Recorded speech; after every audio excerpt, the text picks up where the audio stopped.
The crystalline spires of the Zephyrian capital glittered in the light of 3 suns, their beauty masking the rot that festered within. Princess Lyra Stormwind stood before the ornate mirror in her chambers, her iridescent skin shimmering with barely contained fury. Today was meant to be her coronation, the day she would finally have the power to change her people's fate. Instead, it had become the day of her exile.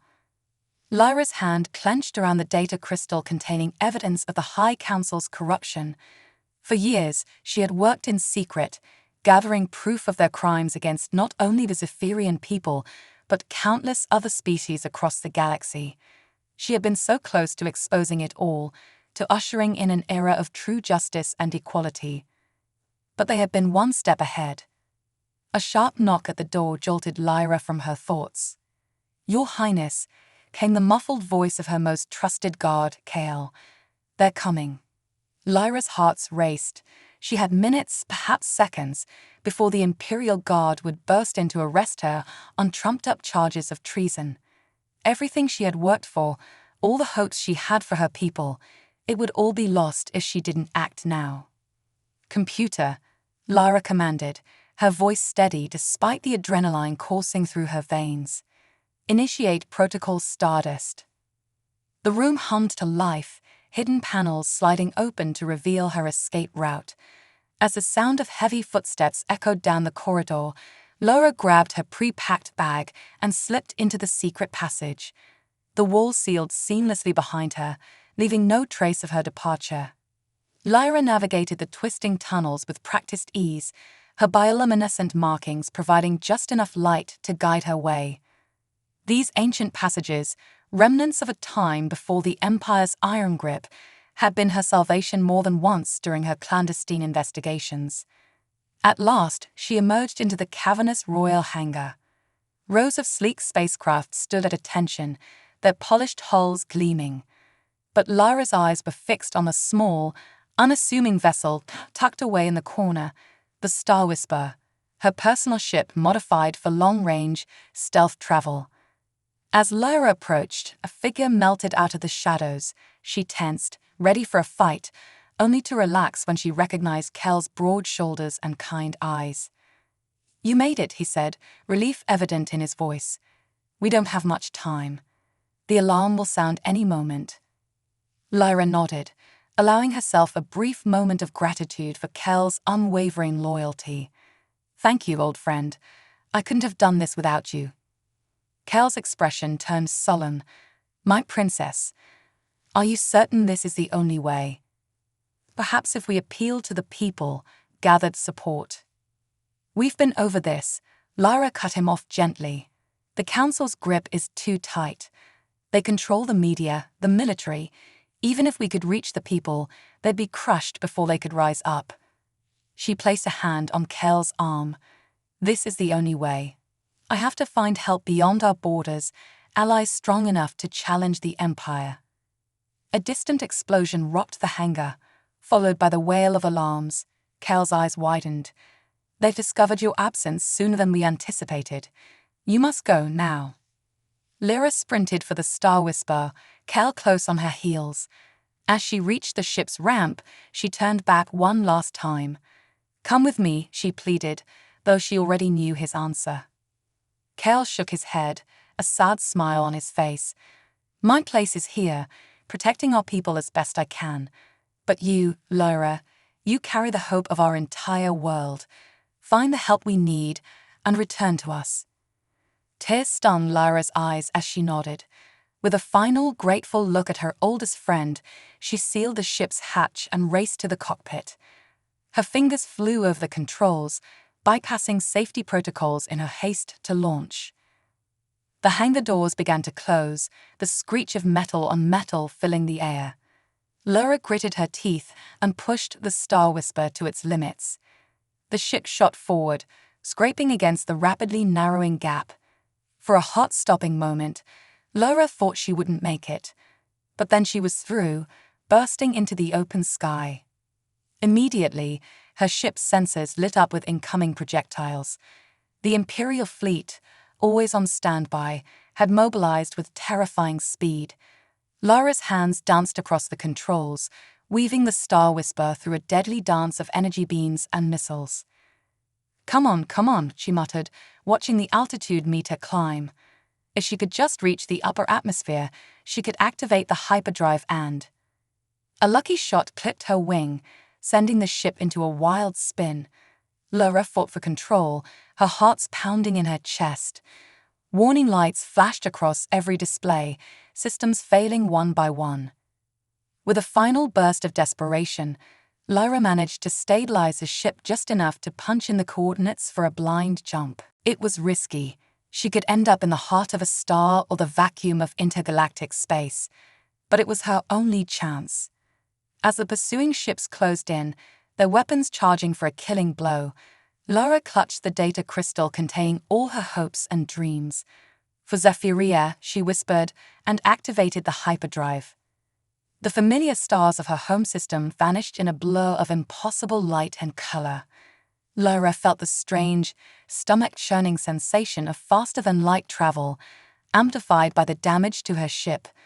Alarms blared, warning of imminent system failure. Just when Lara thought her battered vessel would tear itself apart, reality snapped back into focus. Through the crackling viewscreen, she saw an unfamiliar solar system. A beautiful blue-green world dominated the view, cloud patterns swirling across its surface. Relief flooded through Lara, followed quickly by dread as more warning lights flashed. The hyperdrive was fried, life support was failing, and the ship was being pulled inexorably towards the planet's gravity well. As her ship began to glow with the heat of atmospheric entry, Lara clutched her controls and prepared for a crash landing. Whatever lay waiting on the surface of this unknown world, she prayed it would be friendlier than what she had left behind. Little did Lara know, her arrival was about to change the fate of not just her own people, but of the entire galaxy. The Star Whisper screamed through Earth's atmosphere, a blazing comet against the pre-dawn sky. Inside the rapidly heating cockpit, Lara fought to maintain control of her failing ship. Sweat beaded on her iridescent skin as she wrestled with the controls, trying to angle the craft for the least catastrophic landing possible. Come on, just a little further, Lara muttered through gritted teeth. The ship's sensors, what few still functioned, indicated a large body of water ahead. If she could just reach it, she might have a chance of survival. The landscape below rushed past in a blur of green and brown. Lara caught glimpses of structures, primitive dwellings, she assumed, scattered across the terrain. She silently thanked the fates that she hadn't crashed into a populated area. The last thing she needed was to start an interplanetary incident. With a bone-jarring impact, the Star Whisper hit the water's surface. Lara was thrown against her restraints as the ship skipped like a stone, once, twice, before plunging beneath the waves. Water rushed in through the damaged hull as emergency systems engaged, sealing off the cockpit. Lara's heart raced as she fumbled with her harness. The ship was sinking fast, and she needed to get out before it became her tomb. With trembling fingers, she grabbed her waterproof bag containing the precious data crystal and a few emergency supplies. Taking a deep breath, Lara activated the emergency hatch release. Water surged in, quickly filling the small space. She pushed off, swimming desperately towards the faint light above. Her lungs burned, her muscles screamed in protest, but she kept going, driven by sheer determination. Just when Lara thought she couldn't hold her breath any longer, her head broke the surface. She gasped, sucking in great lungfuls of the strange, oxygen-rich air. The taste was odd, heavier, more pungent than she was used to, but it was breathable. As the adrenaline began to fade, the reality of her situation set in. Lara treaded water, looking around at the unfamiliar landscape. The sky was lightening, streaks of pink and gold heralding the approach of dawn. In the distance, she could make out a shoreline dotted with trees unlike any she had seen before. With no other option, Lara began to swim. Her body, evolved for a world with higher gravity, made the task easier than it would have been for a human. Still, By the time she dragged herself onto the pebbly beach, she was exhausted. Lyra collapsed onto her back, staring up at the alien sky as it transitioned from the soft pastels of dawn to a brilliant blue. One sun. How strange. She allowed herself a moment to catch her breath before sitting up to assess her situation.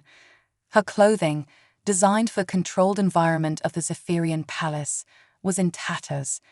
The bag containing her few possessions had thankfully remained waterproof. Most crucial was the data crystal, her entire reason for fleeing, the key to saving her people. It was undamaged. A rustle in the nearby vegetation snapped Lyra to attention. She scrambled to her feet, body tensing for a potential threat. Instead, a small furry creature emerged, regarding her with curious black eyes. Lyra stared back, fascinated by its bushy tail and twitching nose.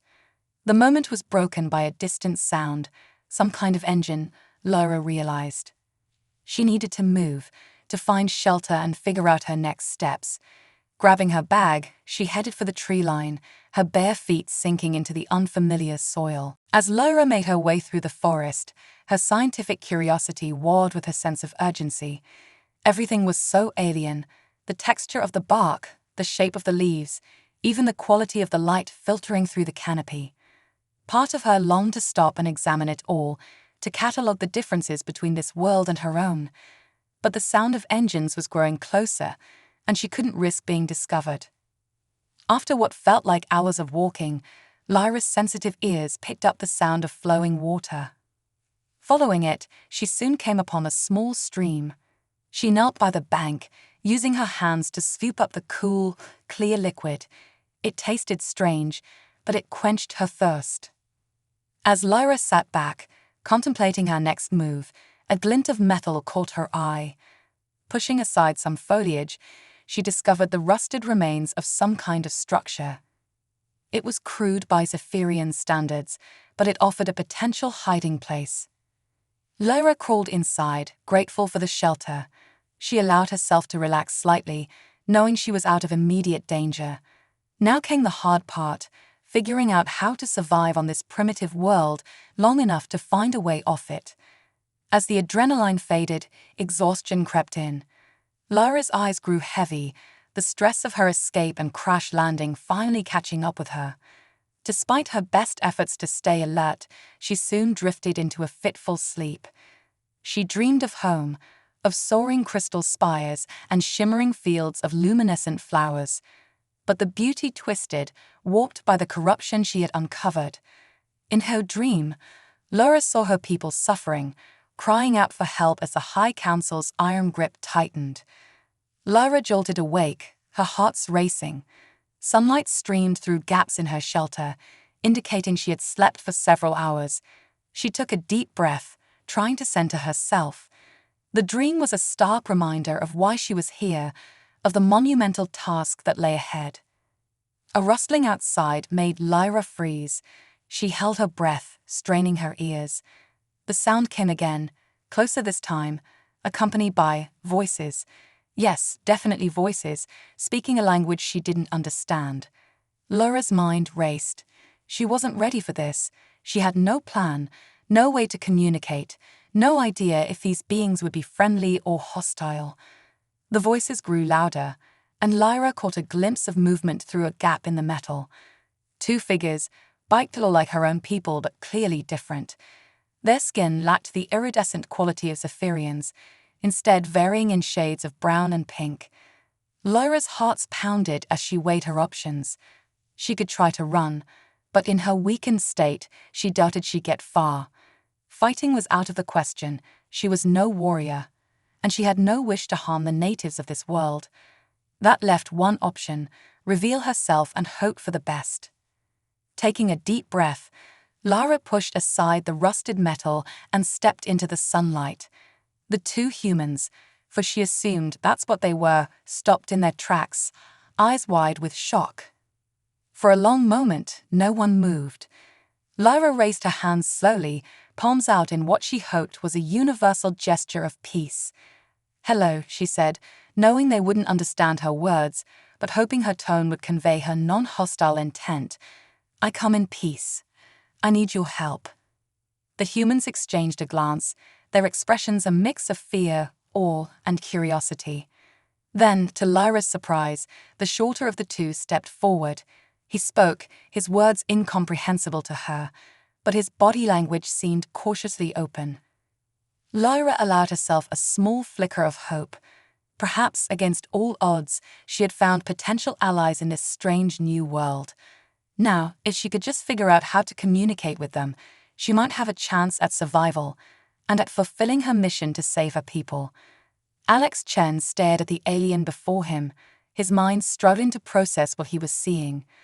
When he'd agreed to help his friend Marcus check out the strange lights they'd seen over the lake last night, he'd expected to find a crashed drone or maybe some kids messing around with fireworks.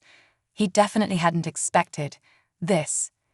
The being standing in front of them was humanoid, but unmistakably alien. Its skin shimmered with an iridescent quality, shifting colors like the surface of a soap bubble. Large, almond-shaped eyes regarded them warily, their irises a swirling mix of purple and gold. "Holy shit," Marcus whispered beside him. "Is this real? Are we being punked?" The alien spoke again, its language a melodic series of clicks and trills. Despite not understanding the words, Alex sensed desperation in its tone. She, looked exhausted and injured, her strange clothing torn and dirty. Alex took a hesitant step forward, ignoring Marcus's hissed warning. "It's okay," he said softly, holding his hands up in what he hoped was a non-threatening gesture.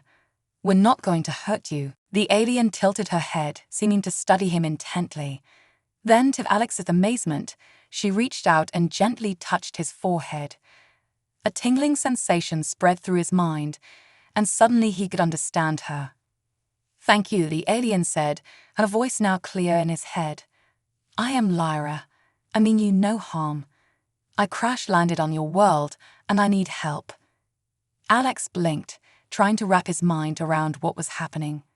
"I'm Alex," he replied automatically. "This is Marcus. You're really an alien." Lyra nodded. "I am from a world called Zephyria, far from here. I fled my home to escape those who would silence me. My ship was damaged in the escape, and I barely survived the crash into your lake." Marcus, who had been watching this exchange with growing confusion, finally spoke up. "Oh, Alex, want to fill me in on what's going on?"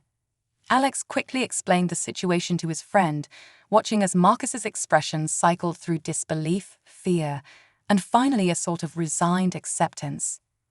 "So what do we do now?" Marcus asked. "We can't exactly take an alien to the hospital." Alex ran a hand through his hair, his mind racing. He was an artist, for crying out loud, not some secret agent equipped to deal with first-contact scenarios. But looking at Lyra's exhausted, hopeful face, he knew he couldn't just abandon her. "We take her back to my place," Alex decided. "It's isolated enough that we won't draw attention. We can figure out our next move from there." Marcus looked like he wanted to argue but eventually nodded. "All right, but if we end up dissected by the government, I'm blaming you." The trip back to Alex's cabin was tense. They had to stop twice to let Lyra rest, her strength clearly fading. By the time they reached the small, run-down structure Alex called home, the alien princess was barely conscious. Inside, Alex quickly cleared off his worn couch, helping Lyra lie down. "Rest," he told her. "You're safe here." As Lyra drifted off to sleep, Alex turned to Marcus. "Look, I know this is insane, but I need your help. Can you run into town and get some supplies? First aid kit, food, maybe some clothes that might fit her." Marcus nodded, still looking shell-shocked. "Yeah, sure. Just be careful, okay? We have no idea what we're dealing with here." After Marcus left, Alex sat heavily in his battered armchair, staring at a sleeping alien on his couch. What had he gotten himself into? Hours passed. Alex tried to work on his latest commission, a series of abstract paintings for a local hotel, but he couldn't focus. His eyes kept drifting back to Lyra, watching the gentle rise and fall of her chest as she slept. Finally, As the sun began to set, Lyra stirred.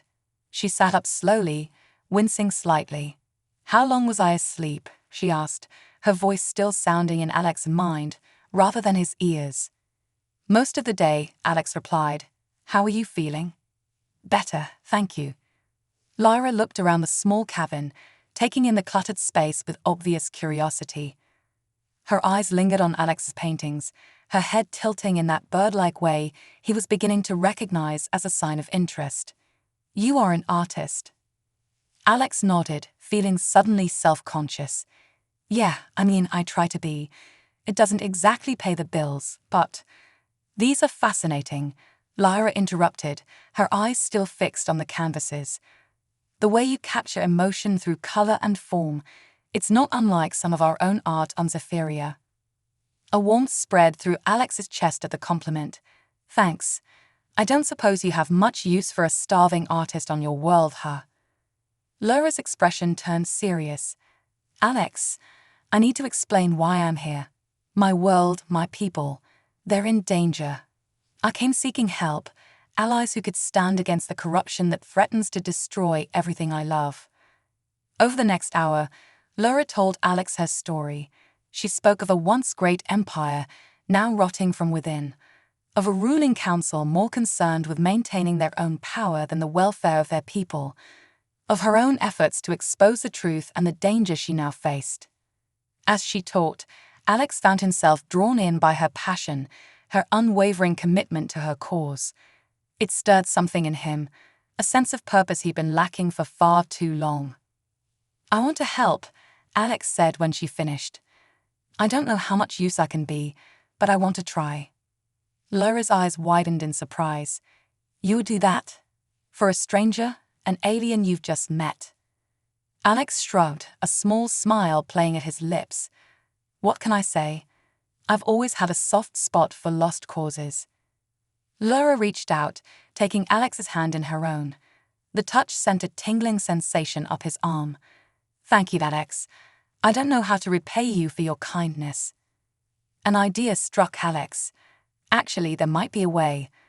I could use an assistant, someone to help with my art, manage the business side of things. If you're going to be stuck here for a while, it could be a good cover." Lyra's face lit up with a smile that made Alex's breath catch. "I would be honored to be your assistant, Alex. Together, perhaps we can find a way to save my world and maybe make a difference in yours as well." As they shook hands, sealing their unlikely partnership, neither of them could have imagined the incredible journey that lay ahead, a journey that would take them from a small cabin in the woods to the farthest reaches of the galaxy, forever changing the fate of two worlds. The weeks that followed Lyra's arrival were a whirlwind of cultural exchange and near-constant surprises for both the alien princess and her human host. Alex found himself thrust into the role of Earth ambassador, trying to explain everything from the internet to the intricacies of human social norms. "So, let me understand this correctly," Lyra said one morning, her brow furrowed in concentration as she stared at the toaster. "You intentionally burn your bread to make it more palatable." Alex couldn't help but chuckle. "We're not burning it, just toasting it. It makes it crispy and warm. Try it with some butter." Lyra's expression remained skeptical, but she gamely spread butter on the toast and took a bite. Her eyes widened in surprise. "Oh, this is actually quite pleasant. The contrasting textures are intriguing." These small moments of discovery became the highlight of Alex's days. Lyra approached everything with a mix of scientific curiosity and childlike wonder that was infectious. She marveled at the changing colors of the leaves as autumn set in, spent hours watching squirrels and birds in the yard, and developed a particular fondness for hot chocolate. But it wasn't all smooth sailing.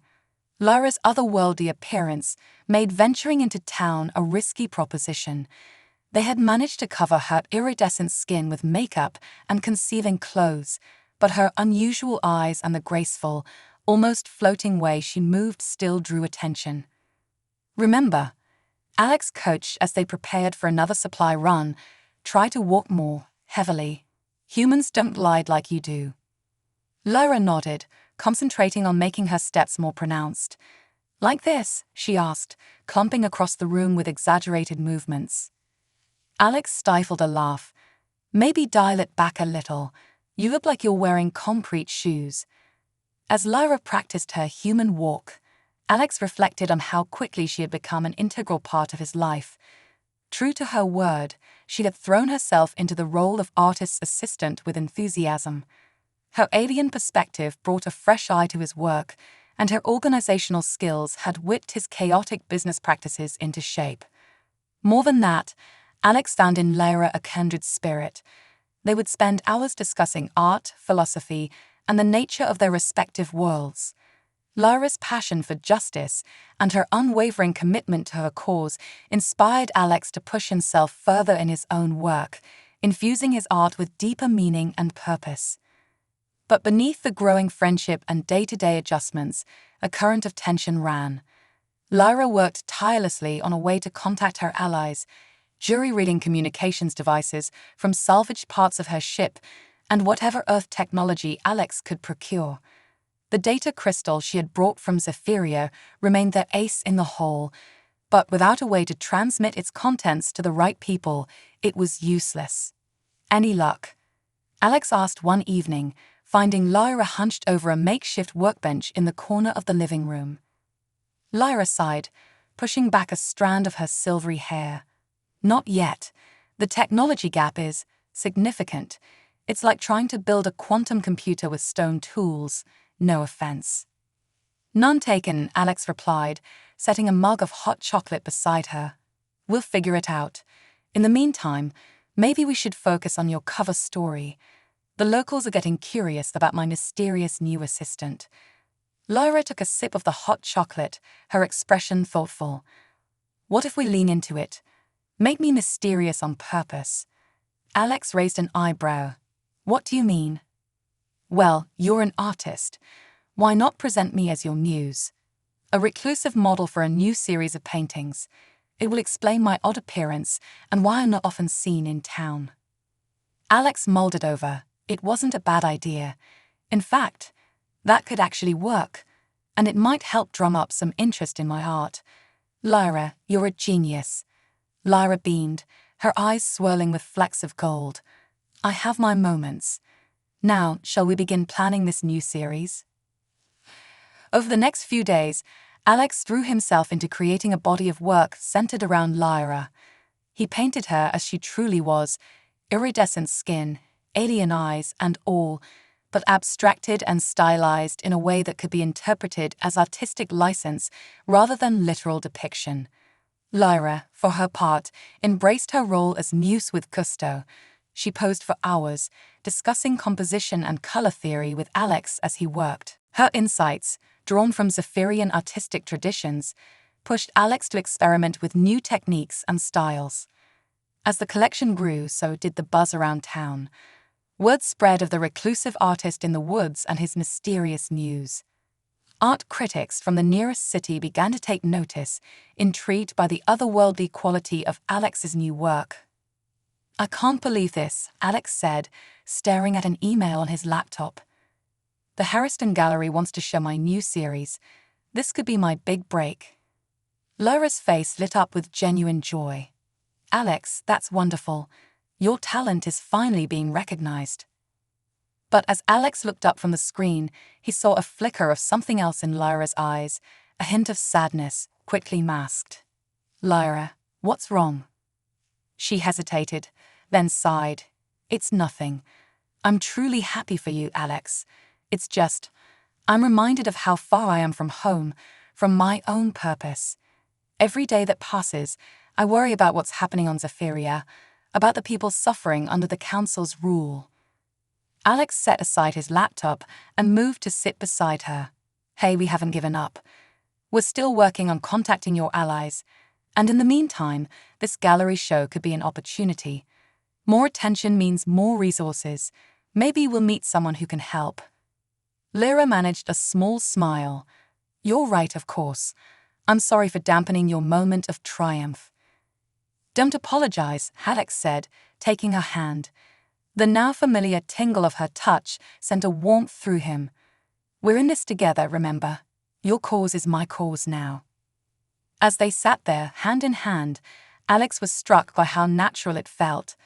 This alien princess had crashed into his life and turned everything upside down, yet somehow it all felt right. Whatever challenges lay ahead, be it art shows or intergalactic politics, they would face them together. Little did they know, those challenges were about to become far more immediate and dangerous than either of them could have imagined. The night of the gallery opening arrived, bringing with a mixture of excitement and trepidation. Alex straightened his tie for the 100th time, his stomach a knot of nerves. Beside him, Lara looked stunning in a flowing dress that shimmered subtly, reminiscent of her natural iridescence. "Ready?" Alex asked, offering her his arm. Lara took a deep breath, her eyes swirling with a mix of purple and gold. "As ready as I'll ever be. Remember, if anyone asks." "You're a private person who prefers to let the art speak for itself," Alex finished with a smile. "Don't worry, we've got this." The Harriston Gallery was packed, the crowd a mix of local art enthusiasts, critics, and curious onlookers drawn by the buzz surrounding Alex's mysterious muse. As they entered, a hush fell over the room, all eyes turning to take in the striking pair. For the next hour, Alex found himself swept up in a whirlwind of introductions, explanations of his techniques, and feeling increasingly probing questions about his enigmatic inspiration. Lara played her part perfectly, offering enigmatic smiles and cryptic comments that only fueled the intrigue. "Your work is remarkable, Mr. Chen," a tall, distinguished-looking man said, approaching them with a glass of champagne in hand. "The otherworldly quality you've captured, it's like nothing I've ever seen." Alex felt Lyra tense beside him. He glanced at her, noting the sudden pallor of her skin. "Thank you, Mr. Draven," the man supplied smoothly. "Silas Draven. I represent a group of, let's call them private collectors. We're very interested in acquiring your entire series." Before Alex could respond, Lyra's grip on his arm tightened painfully. "I'm afraid Mr. Chen's work is not for sale as a complete set," she said, her voice tight. "If you'll excuse us." She practically dragged Alex away, leaving a bemused-looking Draven in their wake. Once they were in a quiet corner, Lyra leaned in close, her voice barely above a whisper. "We need to leave. Now." "What? Why? Lyra, what's going on?" Lyra's eyes darted around the room, fear evident in their swirling depths. "That man, Draven, he's not human. He's Zephyrian, part of the Imperial Guard. They found me." Alex felt his blood run cold. "Are you sure?" Lyra nodded grimly. "Positive. His glamour is good, but I'd recognize one of my own people anywhere. We need to get out of here before." A commotion at the gallery entrance cut her off. Several men in dark suits pushed their way inside, their movements too fluid, too coordinated to be entirely human. Lyra's grip on Alex's arm became vice-like. "Back exit," Alex muttered, guiding her through the bewildered crowd. They slipped into a storage room, Alex's heart pounding as he fumbled with the lock on the rear door. Just as the door swung open, a voice rang out behind them. "Princess Lyra," Draven called, all pretense of humanity gone from his tone. "Your little adventure ends here. Come quietly, and we might spare this primitive world you seem so fond of." Alex turned to see Draven and his men blocking their escape, strange weapons trained on them. Lyra stepped forward, her posture regal despite the fear in her eyes. "You have no authority here, Draven. This world is outside Imperial jurisdiction." Draven's laugh was cold. "Oh, my dear princess. When has jurisdiction ever stopped the Empire from taking what it wants?" In that moment, several things happened at once. Lyra's hand flew to a hidden pocket in her dress, withdrawing a small device. Draven's men tensed, fingers tightening on triggers. And Alex, running on pure adrenaline and a desperate need to protect Lyra, did the only thing he could think of. He threw paint. The cans of vibrant acrylics he used for his larger works became improvised weapons. Blue and red exploded across the Zephyrians' faces, momentarily blinding them. In the chaos, Lara activated her device, and a shimmering energy field sprang up between them and their pursuers. "Run!" Lara shouted, grabbing Alex's hand. They burst out into the cool night air, sprinting down the alley behind the gallery. "My truck," Alex gasped, fumbling for his keys.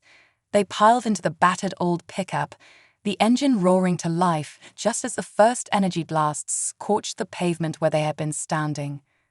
As they sped away from the city, Lara worked frantically with her device.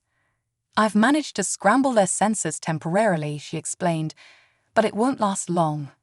We need to get somewhere safe, somewhere we can regroup." Alex's mind raced. "I think I know a place. Hold on." He turned off the main road, taking a series of increasingly narrow and rough mountain trails. After what felt like hours of tense silence, broken only by the occasional update from Lyra on their pursuer status, Alex finally brought the truck to a stop in front of a dilapidated cabin. "My grandfather's old hunting lodge," he explained as they hurried inside. "No one's used it in years. We should be safe here, at least for a little while." As Lyra set about securing the perimeter with what remained of her Zephyrian technology, Alex slumped against the wall, the events of the night finally catching up with him. "So," he said, attempting a weak smile, "I guess the art show could have gone better, huh?" Lyra paused in her work, her expression a mix of guilt and gratitude.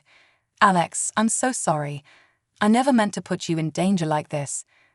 Perhaps it would be best if I—" "Don't even think about it," Alex interrupted, straightening up. "We're in this together, remember? I'm not abandoning you now." Lyra's eyes shimmered with unshed tears. She crossed the room in 2 graceful strides and pulled Alex into a tight embrace. "Thank you," she whispered. "I don't know what I'd do without you." As they stood there, holding each other in the dusty old cabin, the gravity of their situation settled over them. They were fugitives now, hunted by forces beyond anything Alex had ever imagined. But looking into Lyra's eyes, he knew with absolute certainty that he was exactly where he needed to be. "So," he said as they finally pulled apart, "what's our next move, Princess?" Lyra's expression hardened with determination. "We fight back. It's time to take the battle to the Empire itself." As the first light of dawn began to creep through the cabin's grimy windows, Alex and Lyra set about planning their counterattack, knowing that the fate of 2 worlds now rested in their hands. The next few days were a blur of frantic planning and improvisation. Lyra worked tirelessly to enhance their meager defenses, using a combination of salvaged Zephyrian tech and Earth materials in ways that left Alex in awe of her ingenuity. For his part, Alex focused on gathering supplies and trying to come up with a plan that didn't sound completely insane. "Okay, let me get this straight," Alex said, running a hand through his disheveled hair. "You want to build a transmitter powerful enough to reach your allies in deep space, using parts from my old TV and a microwave?" Lyra nodded, not looking up from the tangle of wires and circuit boards spread across the cabin's worn wooden table. "Essentially, yes. Your Earth technology is primitive, but the basic principles are sound. With some modifications and an energy boost from my remaining Zephyrian power cells, it should work." Alex shook his head in amazement. "You know, a month ago my biggest worry was making rent. Now I'm helping an alien Princess MacIver a space radio. Life's funny like that." Lara paused in her work, looking up at him with a mix of confusion and amusement. "MacIver. Earth reference," Alex explained with a grin. "I'll add it to the list of shows you need to watch if we survive this." As night fell, they took turns keeping watch. Alex found himself unable to sleep, his mind racing with everything that had happened. He stepped outside, breathing in the cool mountain air. The stars seemed impossibly bright out here, away from the city lights. Somewhere up there was Lyra's home, a world in peril that he'd never see. "Couldn't sleep either?" Lyra's soft voice came from behind him. Alex turned to see her silhouetted in the doorway, her iridescent skin shimmering faintly in the starlight. "Just thinking," he replied. About how crazy all of this is. About what happens if we actually pull this off. Lyra moved to stand beside him, her presence a comforting warmth in the chill night air. When we pull this off, she corrected gently. I've learned not to underestimate human determination, or you specifically. Alex felt a warmth that had nothing to do with the temperature. Thanks for the vote of confidence. I just hope it's enough. They stood in companionable silence for a moment, gazing up at the stars. Then Lyra spoke, her voice barely above a whisper. Alex, there's something I need to tell you. If this works, if we manage to contact my allies and stop the Empire, I'll have to go back. My people will need me to help rebuild, to establish a new just system.